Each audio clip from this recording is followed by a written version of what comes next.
Remue ménage.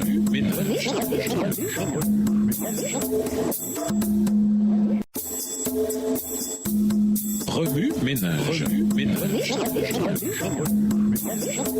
Bienvenue dans votre émission. Remue ménage. Nous voilà à la leçon de jeudi, un don digne d'être partagé. Lisons Matthieu 12 et versets 11 et 12. Matthieu 12 et versets 11 et 12. Il leur répondit, lequel d'entre vous, s'il n'a qu'une brebis et qu'elle tombe dans une fosse le jour du sabbat, et ne la saisira pour l'en retirer? Combien un homme ne vaut-il pas plus qu'une brebis? Il est donc permis de faire du bien les jours de sabbat. Si l'un de vous a un fils ou un bœuf qui tombe dans un puits, ne va-t-il pas l'en retirer aussitôt, même le jour du sabbat? C'est là la question que Jésus posa aux pharisiens il y a plus de 2000 ans. Voir Luc 14, verset 5. Même si beaucoup d'entre nous peuvent se moquer de l'hypocrisie des pharisiens, nous hésitons souvent, comme eux, à nous engager activement dans des actes de miséricorde le sabbat. Mais Jésus nous montre par le précepte et par l'exemple que nous sommes appelés le sabbat, plus que tout autre jour, à sauver ses brebis. Jésus accomplissait avec délice des actes de miséricorde et de bonté le sabbat. Ce fut un jour de sabbat qu'il guérit l'infirme à la piscine de Bethesda, Jean 5. Ouvrit les yeux d'un aveugle né, Jean 9, verset 14. Délivra une femme possédée d'un esprit depuis 18 ans et guérit la main paralysée d'un homme, Matthieu 12, verset 9 à 13. En délivrant les gens de la souffrance, de la maladie et du péché, le sabbat, Jésus leur accorda le repos de ce qui les affligeait et ainsi partagea avec eux le sabbat dans tout le sens du terme. Sa joie la plus élevée et la plus pure était de s'assurer que les autres pourraient se reposer de leur fardeau le sabbat. Si nous pensons au sabbat de cette manière, un repos dans lequel nous pouvons inviter activement les autres à entrer, le service deviendra fondamental pour notre expérience d'adoration. Reconnaissant ceux qui nous entourent comme étant les brebis de Jésus, nous ne pourrons les laisser dans la fosse du péché, de la douleur et de la souffrance alors que nous jouissions du sabbat dans le confort de nos églises et de nos foyers. Nous désirerons qu'ils jouissent du même repos que nous, pas seulement en partageant l'enseignement biblique du sabbat avec eux, mais aussi par des actes pratiques de bonté, que ce soit en visitant un malade, en consolant l'endeuillé ou en nourrissant le sans-abri. Nous les inviterons, ne serait-ce qu'un peu, à se reposer des lourds fardeaux qu'ils portent. Ce genre de service nous sortira de notre petite personne et nous serons bénis autant que ceux à qui nous sommes en bénédiction. La compassion, l'empathie et la miséricorde réjouissent autant celui qui les prodigue que celui qui les reçoit. L'euphorie de celui qui aide est chose réelle. Donner de bon cœur nous rend heureux. Mais il y a plus. Le sabbat, dans son essence même, nous rappelle que Dieu est notre Créateur et Rédempteur et que tout ce que nous avons est un don de sa part. Mais ces bénédictions nous sont données pour que nous puissions être en bénédiction aux autres. Le sabbat est l'un de ses plus grands dons. Pourquoi ne pas le partager? Remue ménage. Pourquoi les actes de bonté et de miséricorde le sabbat sont-ils d'autant plus spéciaux? De quelle façon pratique vous, votre famille et votre église pouvez-vous partager le repos du sabbat avec votre collectivité? Au revoir. Et à demain si Dieu veut.